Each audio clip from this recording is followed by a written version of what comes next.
When I was 17, I lost my mom to breast cancer, and obviously it was a devastating blow to our family, and that was today, on this date. That's why I always want to do it on this date to honor her.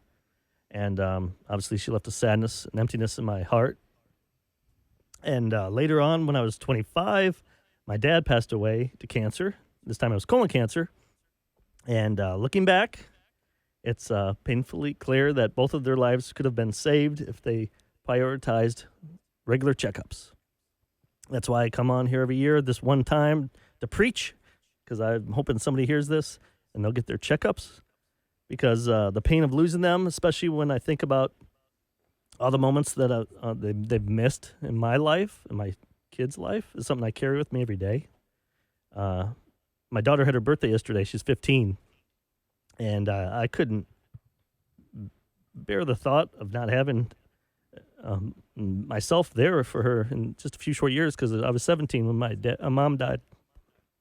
And that just broke my heart seeing her yesterday, because I can't wait to see what she's going to become, and I can't wait to see her future. And the other kicker is my son's 25.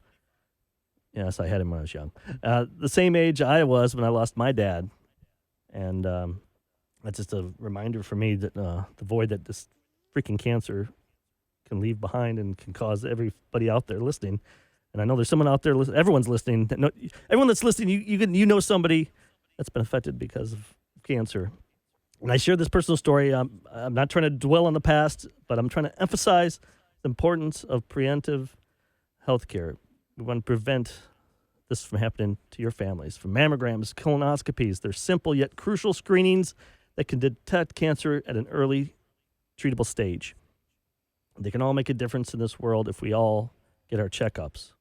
So basically, guys, what I'm saying is I'm urging each and every one of you listening right now to the Roula and Ryan Show, whether you're a parent, a child, sibling, friend, to prioritize your health. Don't delay these checkups. Schedule today. Once you're done with the show listening, you're going to go to your work. You're going to go on to your life.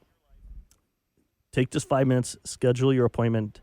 It's not painful colonoscopies. We've all had one on the show pretty much, except Sam. We'll Kevin's had one. Roula's had one. Ryan's had one. And I just want everyone to come together to raise awareness about the importance of regular checkups and share your stories with others, inspire other people. I'm lucky I have a radio. I can talk through this mic and hopefully inspire somebody, but you can inspire a neighbor, a friend, family member. We all have that pig-headed relative that won't get checkups, so I'm an orphan. Yeah, that's true. And when I think of that word, I can't believe I'm an orphan. Yeah. I've been an orphan forever. Like Sam, you're 32 years old. Mm-hmm. Your whole life that you've been alive, I haven't had a mom. I know, it's terrifying. And I could have if she just got a checkup. So please, everyone get checkups. I love you all. And I'm done.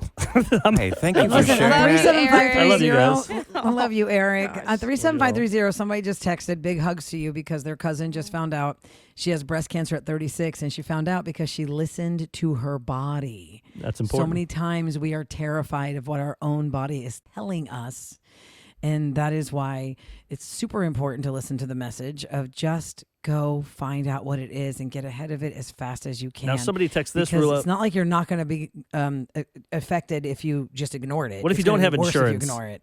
Yes. That's a big question, because my parents, we were farmers, so we had our own, you're self-employed, and insurance was not good. This is also in the 90s, and technology was not as good as it is now. But is there a program, or is there something for somebody who wants to get a colonoscopy? They don't feel good, but they don't have insurance. Does anyone know that answer? I'm sure you can. You can talk to your doctors. I mean, I don't know. We've done a lot of different stuff with, I know for breast cancer, Eric, we did work with the Rose years ago. We were doing Bras for a Cause. And I know that they have their mobile units that I think give mammograms.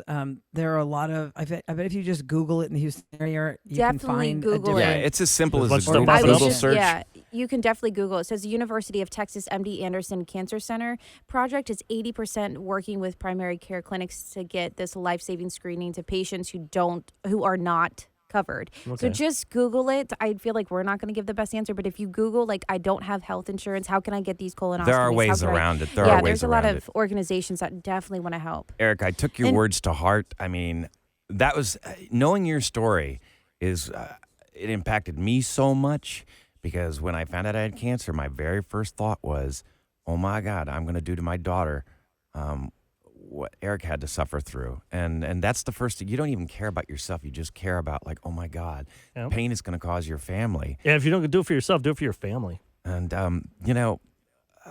when you go through treatment and like I went through 88 doses of radiation, 88 days, 2 different bouts, and you see people of every walk of life, and you see that pain and that fear in the spouses' faces and the children's faces, and you're right, it's completely preventable. I was such a freaking idiot to ignore the symptoms for as long as I did. I don't know if that's a man thing or what. A lot of men, we put our Maybe a head in the sand. generational thing. I think yeah. that's a stereotypical statement about men. We've learned over the years that men don't seem to Yeah, we'll tough it want out. to hear it. They're very hard-headed about it, but I feel like they're softening in the last, hopefully, 10 years. They're hearing messages like yours, Eric and Ryan, that you really should be listening to your body. If you love and your family. also share it with someone. Don't hide it and battle it by yourself, because be isn't ashamed it of all it. about Oh. your attitude in your community? Yep.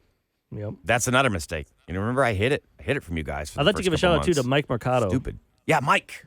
Mike was one of my first friends I ever made here in Houston. Like, remember they heard our show, and one Thanksgiving I had my son and we made cheeseburgers instead of turkey for Thanksgiving, and he's like, "What? Aw. You can't do that." He used to own the honey baked ham store in Rice Village, Mm-hmm. and Logan Farms. Logan Farms, the hams and stuff. So he gave me a ham and turkey and stuff. We became friends, and he's going through it right now. Thank God I got him talking with Ryan and. Yeah, Mike you and I got have been with the right talking a doctors? lot. Yeah, now here's the number one thing I told him right off the bat. I said, dude, because his prognosis, I did not like what I was hearing. I said, get a second opinion, get a third opinion. You do that with a car. Why would you not do that with your body? Yep. And he just finished radiation, so he's rung the looking- bell, and yep. he's on his way Looking to good, getting so. his life back. And So if you're just tuning into the Roula and Ryan show, the big message that Eric has today, and every August 22nd of every single year is the death anniversary of his mother that put a hole in his heart, that anybody who lost their mom has a hole in their heart for different reasons. But to lose your mom at 17, it's obviously unimaginable. affected Eric. And I think that it's just, there's no way you're hurting anyone by sharing the message. If anything, the only thing I can say would be heart-wrenching is to know that you had a chance to do it and you were too scared to do it, and then you find out it could have been something that could save you, but now it's so far gone, it's not a good prognosis. That's the worst answer you want, that it could have been okay, but you waited too long and now it's not going to be okay. So I think, and to your point, Eric, every single person listening has been affected by cancer, whether it happened to you, somebody in your family, or your neighbor or your friend. teacher or Cancer worker is the or devil. Cancer is the devil, and that is why that is the only F word that we're allowed to say and not be offended in public when somebody says blank cancer. Yep. You're like, Oh, I got well, one of can't those dis- I t-shirts. can't argue with that. I Can't should argue be with that. I should be able to say that on the radio every August 22nd. The FCC should be like, Yeah, they should applaud and go, "Yes, sir, Let's you not can." try We'll give you a it break. right now. I'm gonna try it right now. Yeah, let's not I try it. just want to say that I'm proud of you because you took your tragedy, your pain, and you've turned around and saved lives. So you honored your mother by doing so. So thank you for sharing That's that. the And goal. who knows how this would have played out, Eric? If you had not lost your mom to cancer, you would not have been, and your father to cancer, you would not be so motivated to just drive this into people's Yep, everything happens mindsets. for a reason, right?